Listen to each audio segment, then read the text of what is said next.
என்னங்க எல்லாரும் எப்படி இருக்கிறீங்க? உங்களை பார்த்து ரொம்ப நாள் ஆச்சு. அதுக்கு ஒரு காரணம் இருக்குங்க. அந்த காரணத்தை சொல்ல தான் இந்த வீடியோ. என்னன்னா 2023 வந்து நான் டியாகோ இவி வாங்கினேன் இல்லையா?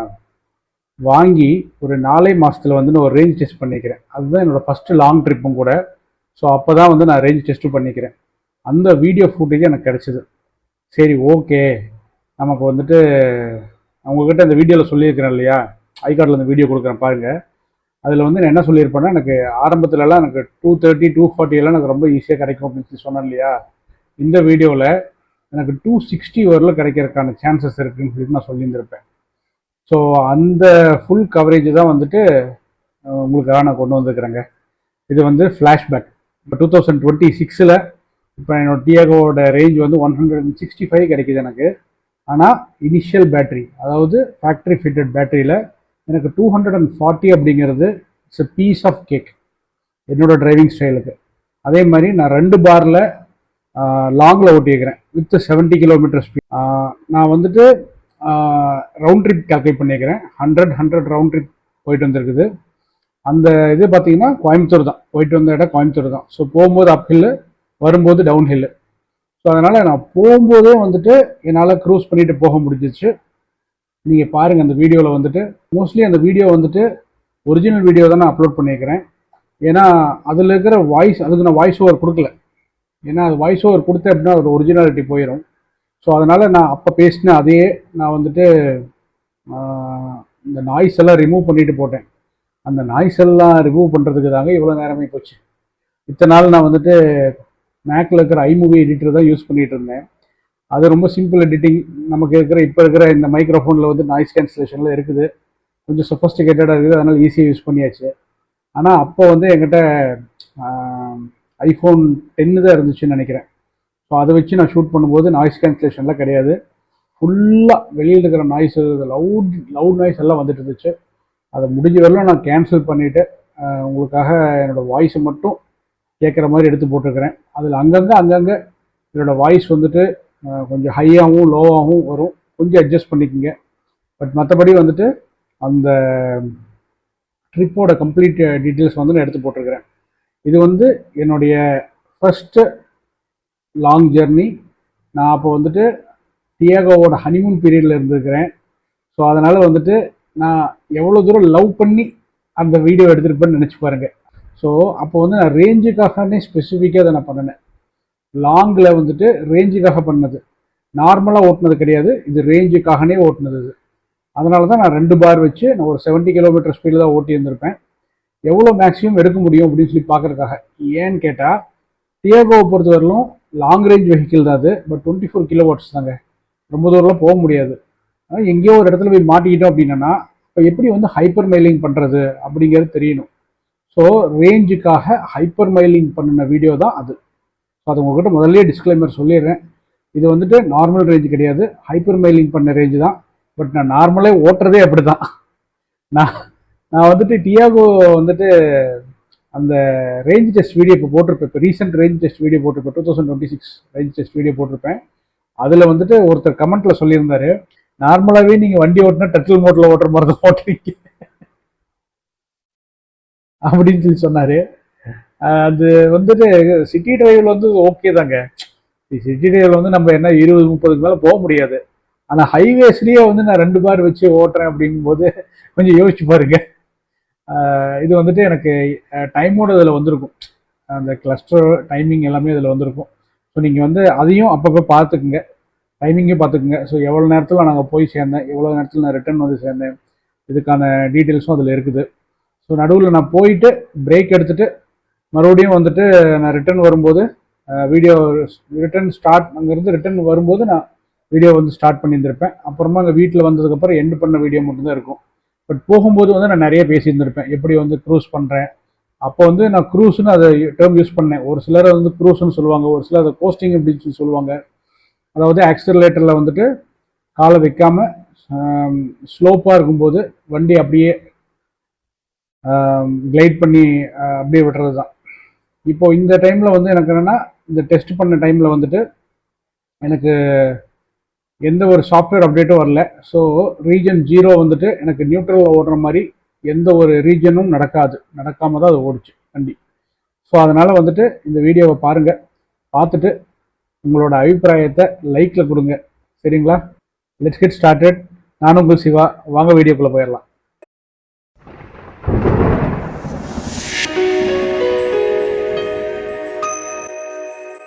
இன்னைக்கு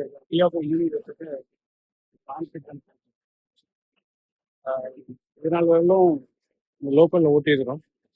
இது வந்துட்டு ஃபர்ஸ்ட் டைம் லாங் ட்ரிப் போகலான்னு சொல்லிட்டு ஒரு ஐடியா.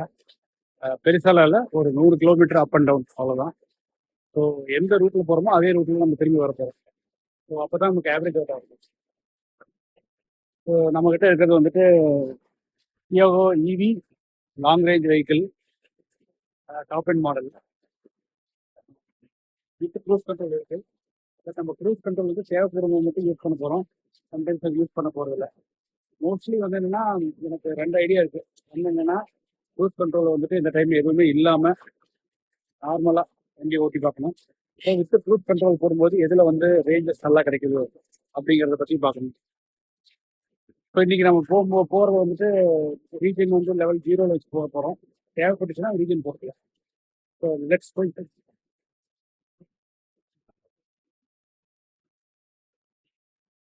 ஸோ அந்த டேஷ்போர்டு பார்த்துக்கலாம். ஸோ ஓடோமீட்டர் ரீடிங் பார்த்தா 4364. Okay, let me down.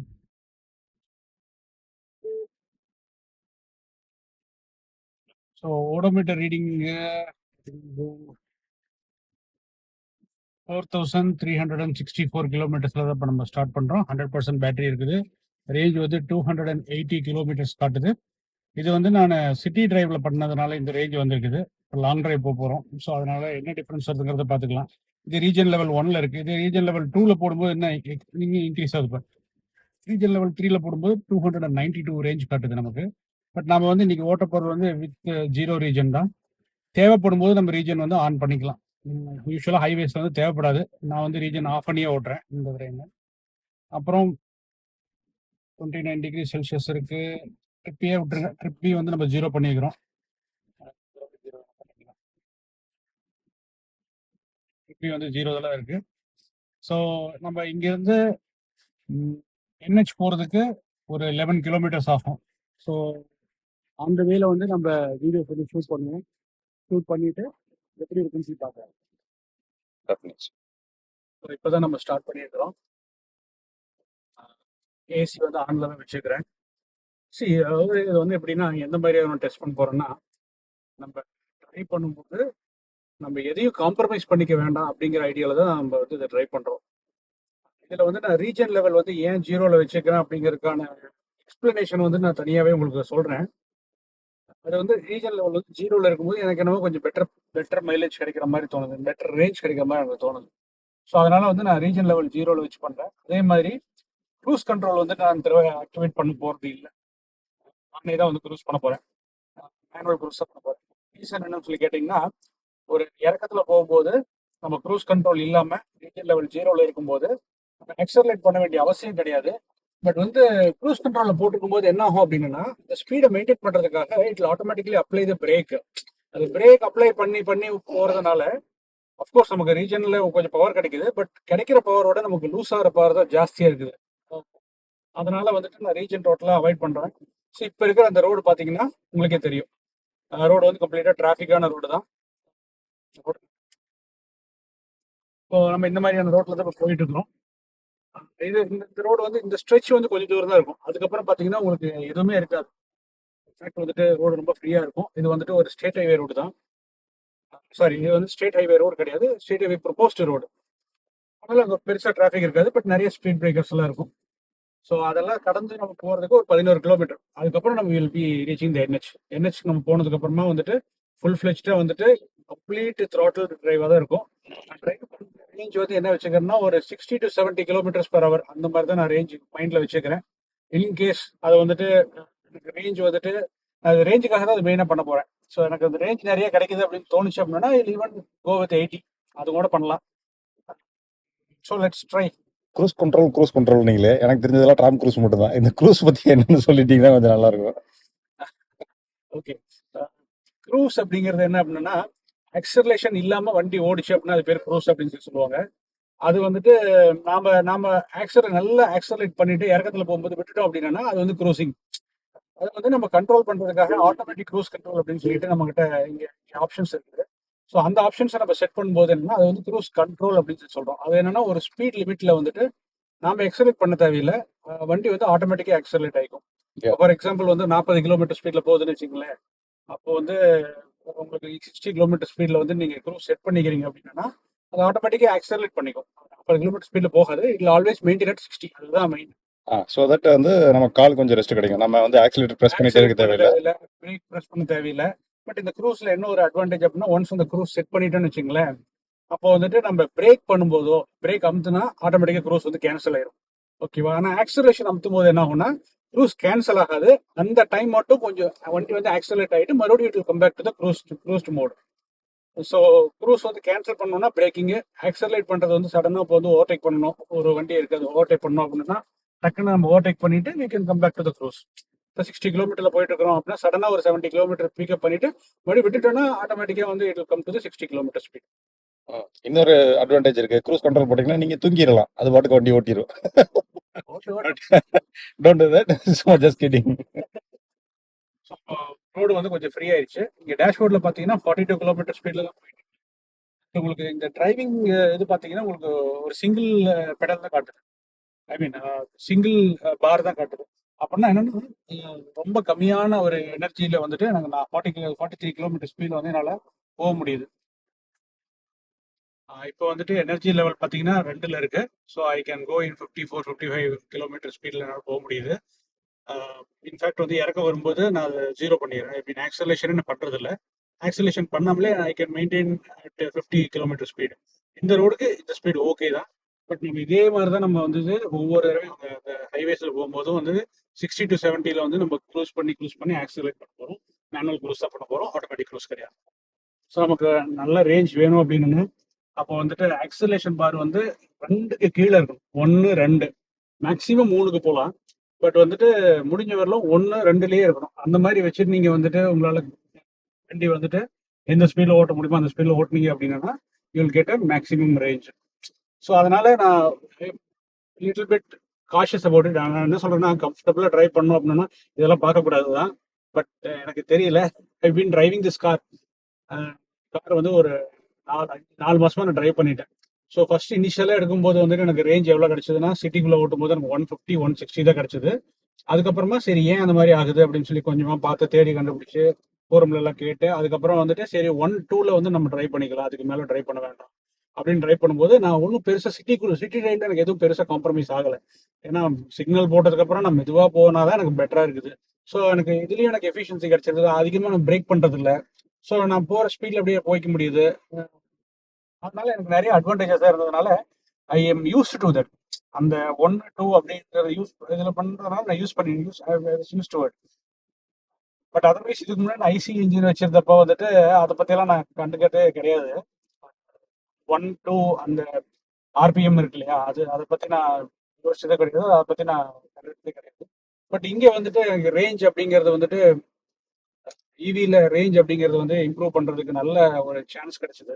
So அப்போ வந்து எனக்கு 160ல இருந்து எனக்கு ரேஞ்ச் வந்து 230, 240 வரைக்கும் எனக்கு போச்சு. அதாவது சிட்டி டிரைவில் பண்ணும்போது அப்போ நீங்கள் எத்தனை கிலோமீட்டர் வந்து உங்களுக்கு இன்க்ரீஸ் ஆகிருக்கு பாருங்க. அப்போ வந்துட்டு உங்களுக்கு ரேஞ்ச் நல்லா இன்க்ரீஸ் ஆச்சு அப்படின்னா மைலேஜ் இன்க்ரீஸ் ஆகுது. ஸோ அதனால இப்போ இந்த மாதிரியான இதில் பார்த்தீங்கன்னா முன்னாடி போகிறாங்க பிரேக் பண்ணுறாங்க அப்படின்னு தெரியும் போது நான் இமீடியட்டாக டீஆக்சலேட் பண்ணிடுவேன். ஆக்சலேஷன் வந்து கால் எடுத்துருவேன். ஸோ பக்கத்தில் போகும்போது இப்போ பாருங்க பக்கத்தில் வந்து ஒரு ஸ்பீட் பிரேக்கர் ஒன்று இருக்குது, முன்னாடியே தெரியுது. ஸோ நான் என்ன பண்ணிக்கிறேன்னா இங்கே அப்படியே நான் ரீஜன் லெவல் 3ல போட்டுக்கிறேன். ஸோ ஆட்டோமேட்டிக்காக வண்டி வந்து ஸ்லோ ஆகிக்குது. இப்போ 97% இருக்கிறதுனால ரீஜன் வந்துட்டு கம்ப்ளீட்டாக ஒர்க் ஆகாது. 85 கீழே போகும்போது தான் 3 ரீஜனும் கரெக்டாக ஒர்க் ஆகும். ஸோ அதனால இப்போ நான் பிரேக்கிங் அப்ளை பண்ண வேண்டியது இருந்துச்சு. Applied braking. பட் அதர்வைஸ் நான் வந்துட்டு டக்குன்னு எனக்கு கை அங்கே போயிடுது. டக்குன்னு நான் வந்து ரீஜன் வந்து டக்குன்னு அப்போ ஆன் பண்ணி விட்டுறேன். ஸோ அப்போ வந்து எனக்கு ரீஜன் நடந்துருது. பட் மற்றபடி எனக்கு நான் காலை எடுத்துட்டேன் அப்படின்னா எனக்கு ரீஜன் நடக்கக்கூடாது, க்ரூஸில் தான் போகணும். ஸோ அதனால நான் வந்து இதை கொஞ்சம் பிக்ஸாக தான் பண்ணிக்கிறேன். இது வந்து என்னுடைய ஸ்டைல் ஆஃப் டிரைவிங்கு. ஸோ எல்லாரும் இப்படி தான் பண்ணணும்னு நான் சொல்ல வரல. நார்மலாக பிரேக் அப்ளை பண்ணும்போதுமே கூட ரீஜன் நடக்குது. ரீஜன் வந்து லெவல் 2 வரலாம் நடக்குது. பிரேக் ஜஸ்ட் அப்ளை பண்ணும்போது ரீஜன் லெவல் 0 வச்சுக்கிறேன். பட் நான் பிரேக் அப்ளை பண்ணேன் அப்படின்னா அங்கே ரீஜன் லெவல் 2 வரலும் பிரேக்கிங் நடக்குது. ஸோ அதனால நீங்கள் அதை பற்றி யோசிக்க தேவையில்லை. ஆம், நானே வந்துட்டு ரீஜன் கையை கொண்டு போய் வச்சு பண்ணுறதெல்லாம் கொஞ்சம் கட் பண்ணிட்டு பிரேக்கிங் மூலியமாகவே நான் ரீஜன் பண்ணிக்கலாம் அப்படிங்கிற மாதிரி தான் இருக்கிறேன். Let us see. எனக்கு அது பழகுனதுனால நல்லா வெளியே வர முடியல. இன் ஜென்ரல் வந்துட்டு நம்ம என்னன்னா ஒரு பர்சன்டேஜுக்கு வந்து 2 கிலோமீட்டர் போகும் அப்படிங்கிறது வந்து நம்மளுடைய கால்குலேஷன்.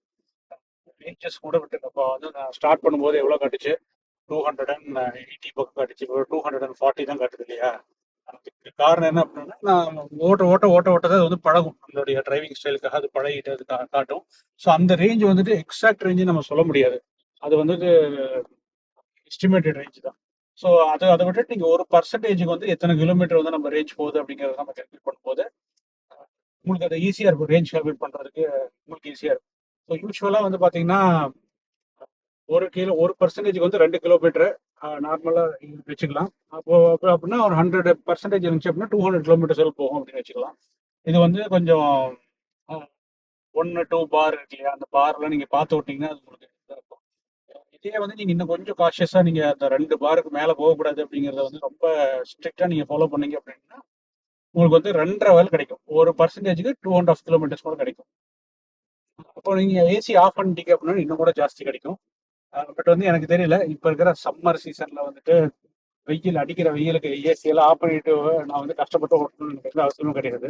ஏன்னா கார் அப்படிங்கிறதே வந்து ஒரு லக்ஸுரி ப்ராடக்டாக தான் நான் பார்க்குறேன். ஸோ அதனால எனக்கு ரேஞ்சு அப்படிங்கிறது முக்கியம் தான். பட் அதை விட முக்கியம் எனக்கு கம்ஃபர்டபிலிட்டி நான் கொடுத்துட்டு ரேஞ்ச் வாங்க விரும்பலை. பட் ஒரு டிரைவுக்காக வேணா அது ஒரு பண்ணலாமே ஒழிய மேபி வின்டர் சீசனில் அது ஒர்க் அவுட் ஆகலாம்.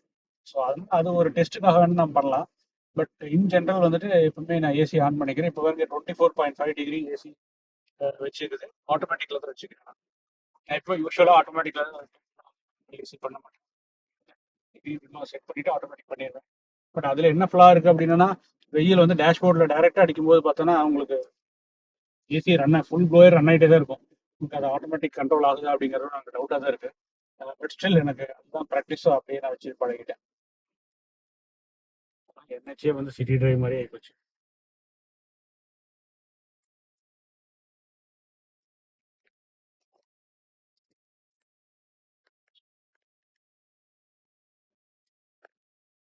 ஒரு சின்ன ஆக்சிடென்ட் ஆயிருக்கும் போல இருக்கு, பட் யாருக்கும் எதுவும் பிரச்சனை இல்லை. 87%, 28 கிலோமீட்டர்ஸ். ஆக்சுவலி அந்த 2% ரேஞ்ச் வரும்போது 26 தான் போயிருக்கணும். பட் இப்போ நமக்கு 28 கிலோமீட்டர்ஸ் கிடச்சிருக்குது. ஸோ கொஞ்சம் கொஞ்சம் போக போக போக போக அந்த ரேஞ்ச் இன்க்ரீஸ் ஆகிட்டே இருக்கும். ஏஎஸ்சி வந்து 114 இருக்குது.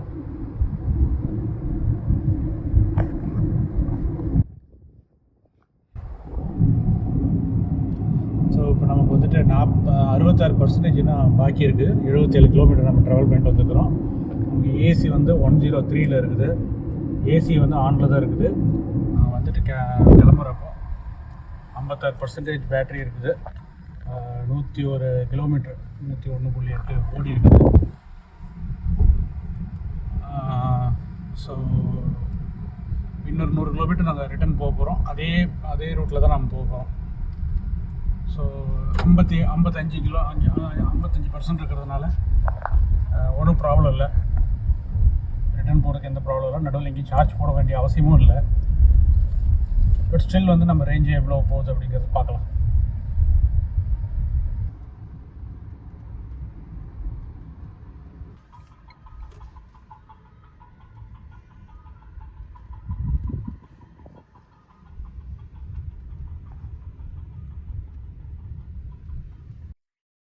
ஸோ நம்ம இன்றைக்கி 200 கிலோமீட்டர் போயிட்டு வந்தாச்சு. இன்னும் 22% பேட்டரி இருக்குது. வாட்டேஜ் பார்த்தீங்கன்னா 91 Wh/km.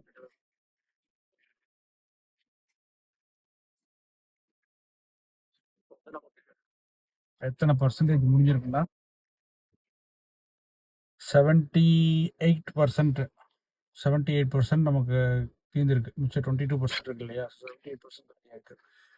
78% ஒரு பர்சன்டேஜுக்கு 2%, ஒரு 2 கிலோமீட்டர் அப்படின்னா அப்போ 78%க்கு வந்துட்டு 2 சார் 14, 8 2 16, 158 கிலோமீட்டர்ஸ் தான் போயிருக்கணும். பட் நம்ம 200 கிலோமீட்டர்ஸ் போயாச்சு. ஸோ அந்த ரேஞ்சில் வச்சு பார்த்தா கூட இன்னொரு 44 கிலோமீட்டர் நம்ம போகலாம். 20 to 34 நம்ம போகலாம். அப்படி பார்க்கும்போது 244 கிலோமீட்டர்ஸ் வந்துட்டு நம்ம ஈஸியாக கவர் பண்ண முடியுது இதில். இன்ஃபேக்ட் வந்துட்டு இதே மாதிரி 91 ரேஞ்சிலே வந்து நம்ம மெயின்டைன் பண்ணுறோம் அப்படின்னா நமக்கு வந்து 260 கிலோமீட்டர்ஸ் வரல கிடைக்கும். ஸோ ரேஞ்ச் டெஸ்ட் வீடியோ பார்த்துருப்பீங்கன்னு நினைக்கிறேன். ஸோ எனக்கு வந்துட்டு அதாவது ஃபேக்ட்ரி ஃபிட்டட் பேட்டரியில் வந்துட்டு ரொம்ப நல்ல ரேஞ்ச் கிடச்சிது. சூப்பராக இருந்துச்சு. பிரச்சனை வராத வரலும் டாட்டா வந்துட்டு it's a very good thing. Tata car வந்துட்டு ரிலீஸ் ஆன போதில் வந்துட்டு இது வந்து நம்ம இந்தியன் மேனுஃபேக்சரிங். ஸோ இந்தியாவை பற்றி எனக்கு ஒரு பெருமையாக தான் இருந்துச்சு. ஸோ அதுதான் மெயின் ரீசன் நான் வந்து டாட்டா கார் வாங்குறதுக்கு. அது இல்லாமல் இப்போ என்கிட்ட எம்ஜி வின்சர் வந்துருந்துச்சு. அதே மாதிரி சிட்ரான் இவி இருந்துச்சு. நான் வந்து டாட்டா கார் சூஸ் பண்ணுறேன் அந்த டைமில். பட் வந்து டாட்டா எடுத்துக்கலாம், அதுதான் நம்ம இந்தியன் பிராண்டு. நம்ம இந்தியன்ஸ்க்கு ஏதாச்சும் ஒரு பிரச்சனை அப்படின்னா நம்ம கம்பெனி வந்து நல்லா சப்போர்ட்டிவாக இருக்கும் அப்படின்னு தான் அந்த கார் எடுத்தது. அப்போ வந்து எனக்கு 240 கிடச்ச ரேஞ்சு, 240லேருந்து 260 வரலும் என்னால் எடுக்க முடிஞ்ச ரேஞ்சு இப்போ நான் எப்படி மிதிச்சாலுமே 165 தாங்க போகுது. அப்போ வந்து 100% SOH பேட்டரி இருந்திருக்கணும். இப்போ வந்து எனக்கு 95% SOH பேட்டரி தான் இருக்குது. அப்படியே 5% டிகிரேட் ஆனாலுமே கூட எனக்கு 200 கிலோமீட்டருக்கு கீழே வந்து போகக்கூடாதுங்க. ஆனால் டாட்டாவோட குவாலிட்டி என்னை வந்துட்டு ரொம்பவே வந்துட்டு நொந்து போக வச்சுருக்கீங்க. என்னோட வீடியோ நீங்கள் பார்த்துருப்பீங்கன்னு நினைக்கிறேன். Part 1 part 2 video டியாகோவோடது.